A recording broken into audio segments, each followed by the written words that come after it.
Student, in our previous lecture of business studies, we have started our second chapter, that is the forms of business organization. And in today's lecture, we are going to discuss its types. In previous lecture, we have already discussed what is the business organization and its types, that is a private sector enterprise, public sector enterprise, and joint sector enterprise. And the other categories of private sector enterprise, that is a sole proprietorship and joint Hindu family business, we have already done in our previous lecture. Today we are going to do its third type, that is a partnership. So as it is clear by its name, partnership means where two or more persons come together to run a business or to achieve a common motive, जहाँ पे दो या दो से ज़्यादा person इकट्ठे होके एक ही ऑब्जेक्टिव के अंडर कोई बिजनेस रन कर रहे हैं, उसे क्या कहते हैं? Partnership. So partnership is an association of two or more person who agree to jointly pursue a business activity. They pool the managerial and financial resources for this purpose. वो अपने जो रिसोर्सेज है, चाहे वो मैनेजरियल रिसोर्सेज है, चाहे वो financial resources है, वो उसे इकट्ठे करते हैं और अपना पर्पस जो है, अपना जो जिस वजह से वो बिज़नेस कर रहे हैं, जो मोटिव है, उसे कंप्लीट करते हैं. So next is a features. What are the features of partnership? Number first is a membership. अब हमने बात की है कि इसमें कितने मेंबर्स होते हैं. मिनिमम 2 पर्सनस होते हैं. They are minimum 2 persons in a partnership. But what are the limit of maximum numbers of members in a partnership? That is, in a private organizations or private company, they are maximum 20 members. But in a government organization, their maximum number of members are 50. But in a banking business, their maximum number of members are 10. Private में 20 होते हैं, private companies में, government companies में 50 होते हैं, पर जो banking businesses होते हैं उसमें जो मैक्सिमम नंबर है वो कितने होते हैं? 10 मेंबर्स होते हैं. Second point is a agreement. Agreement कैसा ज़रूरी होता है उसमें? There is a legal agreement required for every business related to the partnership. क्या है कि बिजनेस पार्टनरशिप की बिजनेस के लिए जो लीगल एग्रीमेंट है उसकी रिक्वायरमेंट होती है, रिटन एग्रीमेंट की रिक्वायरमेंट होती है, और जिसे फर्दर कहा जाता है पार्टनरशिप डीड. आपको 1 मार्क में क्वेश्चन आ सकता है, what is a partnership deed? It is a written legal agreement which is done among the all partners of a member. इसमें क्या है, जो सभी मेंबर्स के बीच में एक रिटन एग्रीमेंट होता है, लीगल एग्रीमेंट होता है, उसे पार्टनरशिप डीड कहा जाता है. It includes all the rules and regulation of a partnership firm and also it includes the share of all partners and their liabilities of all partners related to the partnership. इसमें rules और regulations बताए जाते हैं कि किस person ने क्या काम करना है, उसके क्या रूल्स हैं, और फर्म के क्या रूल्स रेगुलेशंस रहेंगे, उनकी कितनी लाइबिलिटी रहती है, कितने उनका शेयर है, कितना उनके प्रॉफिट शेयरिंग रेशियो है, कितनी उनकी लॉस शेयरिंग रेशियो, सभी के बारे में इसमें डिस्कस किया जाता है. In partnership there is also oral agreement, but for further वहाँ पे ऑरल एग्रीमेंट भी होता है जो कि मतलब वो एक्सेप्ट कर सकते हैं, पर ऑरल एग्रीमेंट का कोई प्रूफ नहीं होता. सो वो जो पार्टनरशिप में अगर हमें लीगली हम उसे कर रहे हैं तो उसके लिए रिटन एग्रीमेंट और लीगल एग्रीमेंट का होना ज़रूरी है. Third point is a formation. इसकी फॉर्मेशन किसके अंडर की जाती है? Under the Indian partnership act 1932. जो पार्टनरशिप फॉर्म है, उसकी फॉर्मेशन इंडियन पार्टनरशिप एक्ट के अंडर की जाती है. हम ऑरल पार्टनरशिप अगर कर रहे हैं तो वो रजिस्टर्ड नहीं होगी, पर लीगल पार्टनरशिप जो है वो रजिस्टर्ड होगी इंडिया पार्टनरशिप एक्ट के अंदर. Fourth point is a motive. जो कोई भी पार्टनरशिप कर रहे हैं वो क्यों कर रहे हैं? प्रॉफिट अर्न करने के लिए कर रहे हैं. इसका मोटिव जो है वो लीगल होना चाहिए. इलीगल मोटिव के लिए जो पार्टनरशिप की जा रही है वो इलीगल पार्टनरशिप होगी, जो कि कानून के नज़रों में जो है वो गैर कानूनी होगी, जो कि फॉर एग्ज़ाम्पल अगर हम बात करें कि 2 पर्सन से मिलके चोरी करने के लिए पार्टनरशिप की है, तो वो क्या है? गैर कानूनी है, वो एक्सेप्टेबल नहीं होगी. जो एक्सेप्टेबल है उसका मोटिव जो है वो लीगल होना चाहिए. इलीगल मोटिव वाली जो पार्टनरशिप है वो एक्सेप्टेबल नहीं की जाएगी. Next point is a liability. सभी पार्टनर्स की जो लाइबिलिटी है वो अनलिमिटेड होगी अनटिल और अनलेस उसकी जो लाइबिलिटी है वो पार्टनरशिप डीड में मेंशन होनी चाहिए. अगर किसी भी तरह की लाइबिलिटी पार्टनरशिप डीड में मेंशन नहीं है तो सभी पार्टनर्स की जो लाइबिलिटी है वो अनलिमिटेड होगी. Next point is a business. Business क्या है? वो लीगल बिजनेस एक्टिविटीज़ होंगी, जितनी भी उसकी एक्टिविटीज़ हैं वो लीगल होंगी। ऐसा नहीं है कि इलीगल काम कोई करना है, हमने उसमें सारे जो काम है वो लीगल करने हैं। इलीगल काम से जो पार्टनरशिप की जा रही है वो जो एक्सेप्टेबल नहीं होगी। Next point is a profit sharing. Profit sharing में क्या है कि जो भी प्रॉफिट है वो फिक्स्ड रेशो में शेयर किया जाएगा अगर वो पहले से डिसाइडेड नहीं है। अगर रेशो पहले से डिसाइडेड है तो सभी पार्टनर्स में उसी रेशो के अकॉर्डिंग प्रॉफिट शेयर किया जाएगा। अगर पार्टनरशिप में कोई भी रेशो डिसाइड नहीं है तो सभी पार्टनर्स को इक्वल प्रॉफिट जो है वो डिस्ट्रीब्यूट किया जाएगा। सेम ऐसे ही नेक्स्ट पॉइंट है रिस्क बेयरिंग। अगर रिस्क कितना बेयर करना है, अगर पार्टनर्स में पहले से डिसाइडेड है तो उसी रेशो के अकॉर्डिंग रिस्क बेयर किया जाएगा। अगर नहीं डिसाइडेड तो जो इक्वली सभी पार्टनर्स के बीच में रिस्क बेयर किया जाएगा, रिस्क शेयर किया जाएगा। अब इसकी एग्जांपल है, सपोज़ कि 10,000 रुपीज़ का एक बिज़नेस को प्रॉफिट हो रहा है या फिर वो 10,000 रुपीज़ का रिस्क ले रहे हैं, तो पार्टनर्स उसमें 5 पार्टनर्स बिजनेस में पार्टिसिपेट कर रहे हैं, तो सभी को 2,000 का प्रॉफिट या रिस्क बेयर करना पड़ेगा। अगर उन्होंने पहले से रेशो डिसाइड नहीं की, अगर उन्होंने पहले से रेशो डिसाइड की है कि 1:1:1:1 मतलब 4 पार्टनर्स में इक्वल जो है वो डिस्ट्रीब्यूट होगा और 5th पार्टनर को डबल जो प्रॉफिट है या रिस्क वो बेयर करना पड़ेगा, तो फिर उसी के अकॉर्डिंग प्रॉफिट्स और रिस्क जो उनमें डिवाइड किए जाएंगे। Next point is a mutual agency relationship. Every partner is the owner and agent of the firm. Her partner जो है बिजनेस का ओनर भी है और बिजनेस का एजेंट भी है। Act of one partner bind the other partners as well. क्या कि एक पार्टनर जो भी काम कर रहा है उसका भुगतान जो है सभी पार्टनर्स को करना पड़ेगा। क्या कि सभी सपोज कि एक बिज़नेस में 20 पार्टनर्स काम कर रहे हैं, तो उसमें हर पार्टनर जो है बिज़नेस का ओनर है, उसका लिया गया डिसीज़न जो है वो उसका लिया गया जो डिसीज़न है उसे अवॉइड नहीं किया जा सकता। उसका हर डिसीज़न जो है एक्सेप्टेबल होगा और सभी पार्टनर्स को वो डिसीज़न जो है वो मानना पड़ेगा। अगर सपोज़ कि एक पार्टनर कोई गलत डिसीज़न भी लेता है या कोई बिज़नेस को जिसके वजह से बिज़नेस को लॉस हो रहा है, तो वो जो डिसीज़न है सभी पार्टनर्स को एक्सेप्ट करना पड़ेगा और उसके जो लॉसेज हैं या उसके जो बेनिफिट्स हैं वो सभी पार्टनर्स में डिस्ट्रीब्यूट किए जाएंगे। Next point is non transferability of shares. इसके जो शेयर्स हैं, मतलब कि कोई भी पार्टनर अपना जो हिस्सा है वो किसी को ट्रांसफ़र नहीं कर सकता। One partner can not be transfer his or her profit to the another person, because अगर एक पार्टनर ही चेंज हो रहा है तो वो पार्टनरशिप फॉर्म जो है वो ख़त्म हो जाएगी, उन्हें दोबारा से एक न्यू पार्टनरशिप जो है स्टार्ट करनी पड़ेगी। Next is a decision making. Her partner की जो डिसीज़न मेकिंग है वो सेम, मतलब उसको डिसीज़न लेने का पूरा अधिकार है। हर पार्टनर जो बिज़नेस का ओनर है, सेम इसमें पॉइंट आ जाएगा म्यूचुअल एजेंसी वाला कि हर पार्टनर जो है उसको अधिकार होता है कि वो डिसीज़न ले सके अपने बिज़नेस के रिगार्डिंग या अपने फर्म के रिगार्डिंग कोई भी डिसीज़न ले सकता है, कोई भी जो कॉन्ट्रैक्ट में वो एंटर कर सकता है। Next point is a management. Again कि ये जो है हर पार्टनर जो है अपने बिज़नेस को मैनेज कर सकता है, उसके रिगार्डिंग कोई भी डिसीज़न ले सकता है, उसकी वर्किंग को कंट्रोल कर सकते हैं। Next point is a continuity. Partner जब कंटिन्यू तो बिज़नेस कितनी देर तक चलेगा।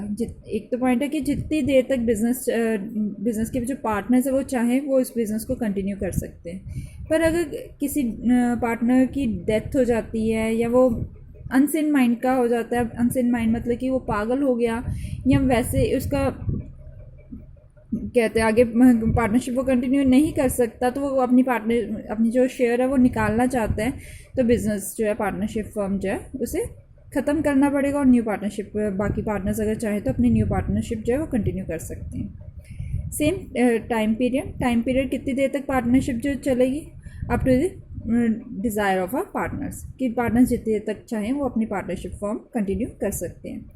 अब इसमें ये 2 पॉइंट्स है, profit sharing and risk sharing. आप चाहो तो इन दोनों को कंबाइन करके पॉइंट्स भी लिख सकते हो, चाहो तो इनके अलग अलग हेडिंग्स बना के इन्हें एक्सप्लेन कर सकते हो। सेम ऐसे ही नेक्स्ट पॉइंट है डिसीजन मेकिंग एंड मैनेजमेंट। इन्हें भी आप कंबाइन करके भी लिख सकते हो और अलग अलग पॉइंट भी बना सकते हो। Again continuity and time period, इसे आप इकट्ठे भी लिख सकते हो और अलग अलग से एक्सप्लेन भी कर सकते हो। अगर आप इन्हें अलग अलग से एक्सप्लेन करोगे तो आपके जो नंबर ऑफ पॉइंट्स है वो काफ़ी ज़्यादा इंक्रीज हो जाएंगे। Now the next heading is merits of partnership form. इसके क्या क्या एडवांटेजेस है। Number first is easy to form, ये इजीली फॉर्मुलेट की जाती है. It is a very easy form of a partnership firm as no legal formalities are required to be completed. इनमें किसी भी तरह की लीगल फॉर्मेलिटीज़ को कंप्लीट नहीं करना पड़ता. Even registration of partnership firm is not compulsory according to the partnership act. कह रहे कि उसके लिए रजिस्ट्रेशन भी कोई ज़रूरी नहीं है. It only depends upon the nature of the business whatever they are going to continue.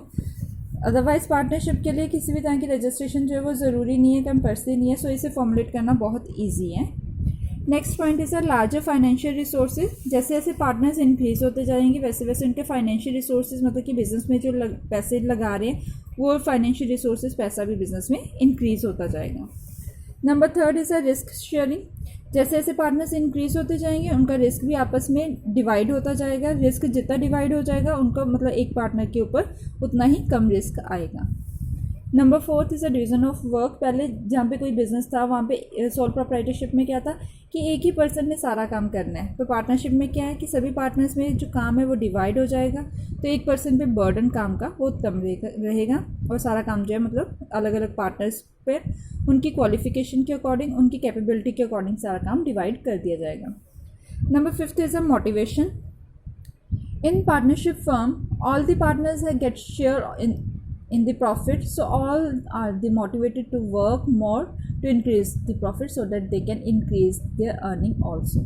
यानी कि हर एक पार्टनर को प्रॉफिट मिलेगा तो हर एक पार्टनर को होगा कि मेरा प्रॉफिट जो है दूसरों से ज़्यादा हो या हमें ज़्यादा प्रॉफिट मिले. तो अपना प्रॉफिट इंक्रीज़ करने के लिए वो मोटिवेट होंगे कि वो ज़्यादा से ज़्यादा अपने बिजनेस के लिए अर्न करें, अपने बिजनेस को बेनिफिशियल कंडीशंस में लेके आए. Next is a secrecy. The partnership firm is not required to publish its account. कि पार्टनरशिप फर्म को ज़रूरी नहीं होता कि अपने अकाउंट से वो पब्लिश करे. सो इसके जितने भी अफेयर्स हैं, अफेयर्स इसमें अफेयर्स का मतलब है जो भी इनकी डे टू डे वर्किंग है या जो भी इनकी एनुअल प्लान्स हैं वो सीक्रेट रहते हैं. वो किसी के सामने उन्हें शो नहीं करने पड़ते. सिर्फ पार्टनर्स को हक होता है वो उसे चेक कर सकते हैं. Next point is a flexibility. Partnership firm can make changes in their size, capital etcetera without permission of government. इसमें कोई कंपल्सरी नहीं है कि आपने जो जितनी बेसिक कैपिटल लगाई है हमेशा उतना ही रखना है. आप जब चाहें उसे इंक्रीज़ या डिक्रीज़ कर सकते हैं. इवन उसके साइज़ को उसकी कैपिटल के चेंज कर सकते हैं. सो पार्टनर्स जब चाहें उसका साइज़ उसकी कैपिटल जो है वो चेंज कर सकते हैं. मतलब इसके लिए उन्हें किसी भी तरह की गवर्नमेंट से परमिशन लेने की ज़रूरत नहीं पड़ती. Next is a more scope of expansion. जैसे जैसे पार्टनर्स इंक्रीज़ हो रहे हैं कैपिटल इंक्रीज़ होती जाएगी. उनके पास रिसोर्सेज ज़्यादा होंगे, लार्जर फंड्स होंगे, उनकी बॉर्विंग्स भी उसके अकॉर्डिंग इंक्रीज़ हो जाएगी, उनकी मैनेजरियल स्किल्स भी इंक्रीज़ हो जाएंगी और इसी के साथ साथ वो अपना बिजनेस उनके पास बिजनेस को एक्सपेंड करने के जो स्कोप है वो भी इंक्रीज़ हो जाएगा. Next is a balance decision making. Balance decision making में क्या आ जाएगा, इसमें के पार्टनर्स जो है अपना सारा काम अपनी क्वालिफिकेशन के अकॉर्डिंग सभी पार्टनर्स आपस में डिवाइड कर लेंगे. तो हर पार्टनर को जो काम दिया जाएगा सिर्फ उसे उसी के रिगार्डिंग जो है वो डिसीज़न लेना होगा. तो वो अपनी कैपेबिलिटी अपनी क्वालिफिकेशन के अकॉर्डिंग अच्छे डिसीजंस भी ले सकते हैं. Next is a demerits. Demerits of partnership firm. अब डीमेरिट्स क्या है? Unlimited liability. The liability of all partners is unlimited. सभी पार्टनर्स की लाइबिलिटी जो है अनलिमिटेड होगी. अगर बिज़नेस में किसी तरह का कोई लॉस आ जाता है तो उन्हें अपने अगर जो बिज़नेस के एसेट्स हैं उन्हें पे ऑफ नहीं कर पाते, उन डेट्स को पे ऑफ नहीं कर पाते तो ऑनर या पार्टनर्स को अपने पर्सनल प्रॉपर्टी को सेल करके वो डेट्स जो है उन्हें फुलफ़िल करना पड़ेगा, सेटल डाउन करना पड़ेगा. Next is a conflicts.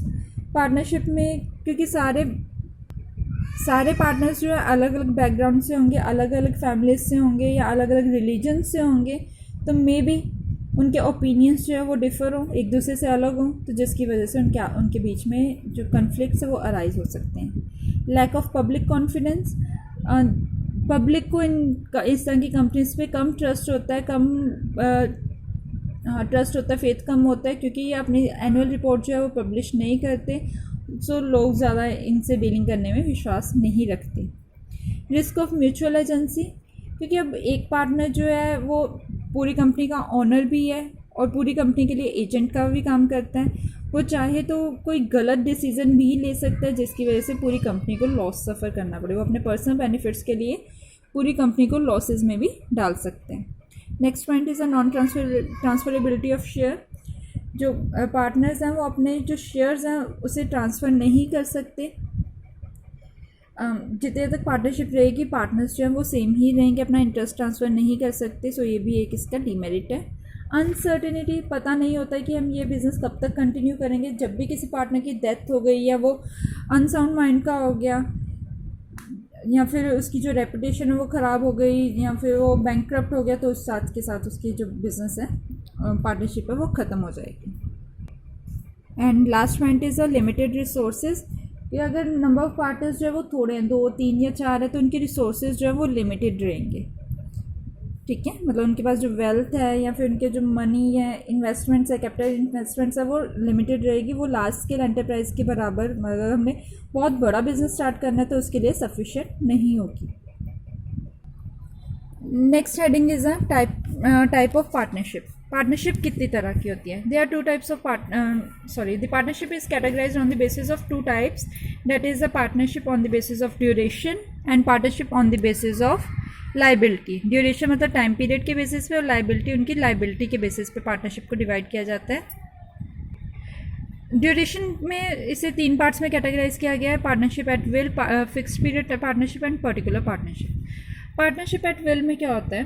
The partnership formed for a indefinite period is known as partnership at will. This type of partnership exists at the will of the partners and come into end when the partners desires. So कह रहे कि partnership at will का मतलब होता है अपनी इच्छा अनुसार। जब पार्टनर्स चाहें वो अपनी पार्टनरशिप स्टार्ट कर सकते हैं और जब पार्टनर्स चाहें तो वो अपनी पार्टनरशिप ख़त्म कर सकते हैं। तो इसका मतलब क्या है पार्टनरशिप एट विल, कि जब उनकी मर्ज़ी है वो पार्टनरशिप स्टार्ट कर ले, जब उनकी मर्ज़ी है वो पार्टनरशिप ख़त्म कर दें।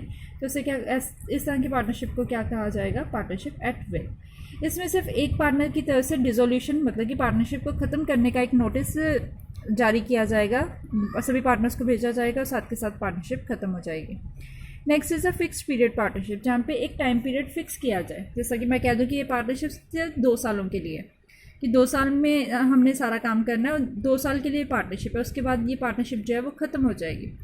तो मतलब एक टाइम पीरियड हमने पहले ही डिसाइड कर लिया है, 2 साल का टाइम पीरियड हमने पहले ही डिसाइड कर लिया है। तो इस तरह की पार्टनरशिप जहाँ पे टाइम पीरियड पहले ही डिसाइड कर लिया जाए उसे क्या कहा जाएगा? Fixed period time partnership.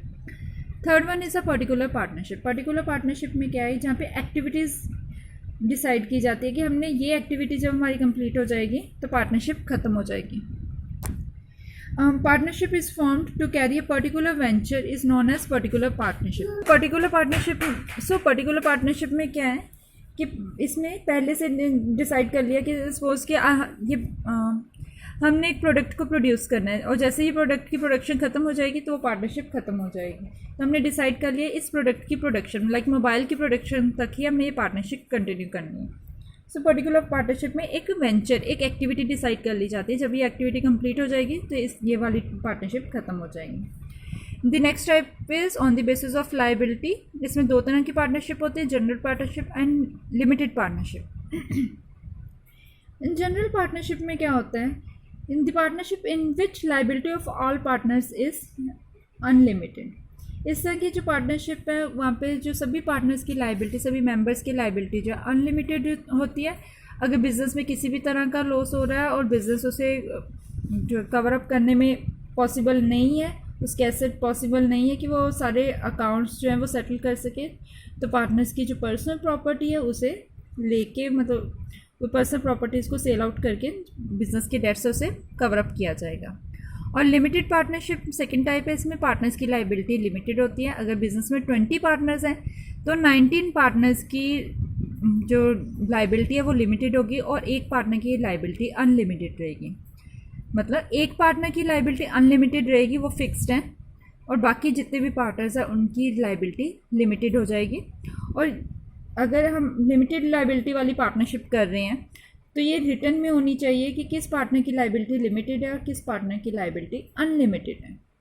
इस तरह की पार्टनरशिप में जिनकी लिमिटेड लाइबिलिटी है, अगर बिज़नेस में कोई लॉस हो रहा है तो वो अपनी लाइबिलिटी जितनी भी उनकी लाइबिलिटी है उसी के अकॉर्डिंग वो पे करेंगे, और बाकी जो लॉस है वो सारा का सारा अनलिमिटेड लाइबिलिटी वाला पार्टनर जो है वो पे ऑफ करेगा। Next type is the types of partner. Partners के 5 टाइप्स के हम डिस्कस करेंगे इसमें। Number first is active partner. Active partner कौन होता है? And active partner is a partner which is the active participant of the management or in the management of the firm, जो कि फर्म की मैनेजमेंट में जो एक्टिवली पार्टिसिपेट करते हैं, जिसकी लाइबिलिटी भी अनलिमिटेड होती है और वो प्रॉफिट और लॉसेस में अपना पार्टिसिपेट भी करता है, उसका शेयर रहता है, प्रॉफिट्स में भी रहता है और लॉसेस में भी रहता है। Second one is a sleeping partner. Sleeping partner वो पार्टनर है वो doesn't participate in the management of the firm, वो किसी भी तरह की मैनेजमेंट में पार्टिसिपेट नहीं कर सकता। ये these partners are bound by the activities of the other active partners, ये बाउंड होते हैं कि एक्टिव पार्टनर्स जो भी काम कर रहे हैं इन्हें वो काम मतलब उसके अकॉर्डिंग ही अपना बिजनेस जो है उन्हीं के भरोसे चलाना पड़ता है और ये खुद उसमें किसी तरह से पार्टिसिपेशन नहीं करते। दिस पार्टनर्स कंट्रीब्यूट कैपिटल, ये पार्टनर्स जो है कैपिटल को कंट्रीब्यूट करते हैं और प्रॉफिट और लॉस जो भी फर्म में हो रही एक्टिविटीज़ उसके अकॉर्डिंग जो भी प्रॉफिट हो रहा है जो लॉस हो रहा है उसको बेयर करते हैं। इसमें the liability of sleeping partners is also unlimited, sleeping partners की जो लाइबिलिटी है वो भी अनलिमिटेड होती है। Number third is a secret partner. Secret partner नाम से ही क्लियर है, ऐसे पार्टनर जो सीक्रेटली वर्क करते हैं। ये this partner is one whose association or relation with the firm is not known to the outsiders, जो कि बाहर कस्टमर्स या आउटसाइडर्स हैं उनको इस तरह के पार्टनर्स के बारे में नहीं पता होता। कोई पार्टनर जिसने कैपिटल इन्वेस्ट की हुई है जो पार्टिसिपेट कर रहा है पर बाहर वाले लोगों को नहीं पता कि ये पर्सन इस कंपनी का पार्टनर है, ऐसे पार्टनर्स को कहा जाता है सीक्रेट पार्टनर। इनकी लाइबिलिटी भी अनलिमिटेड होती है। Fourth one is a nominal partner. Nominal partners वो पार्टनर्स होते हैं जो बिजनेस के एक्चुअल में पार्टनर नहीं होते, ये किसी तरह के कैपिटल कंट्रीब्यूट नहीं करते हैं, किसी तरह की मैनेजमेंट में पार्टिसिपेट नहीं करते, किसी तरह की लाइबल भी नहीं होते बिजनेस के किसी भी तरह के, ये इन्हें किसी भी तरह का प्रॉफिट एंड लॉस नहीं होता। बट हाँ इनके इनका नाम चल रहा होता है कि हाँ ये कंपनी इस बंदे की है। The nominal partner also only land his name and reputation, सिर्फ वो अपनी नेम या रेपुटेशन अपनी कंपनी के साथ उस कंपनी के साथ जोड़ लेता है जिसका बेनिफिट जो उस फर्म को मिल रहा है। नॉमिनल पार्टनर्स दो तरह के होते हैं, nominal partner by estoppel and partner by holding out.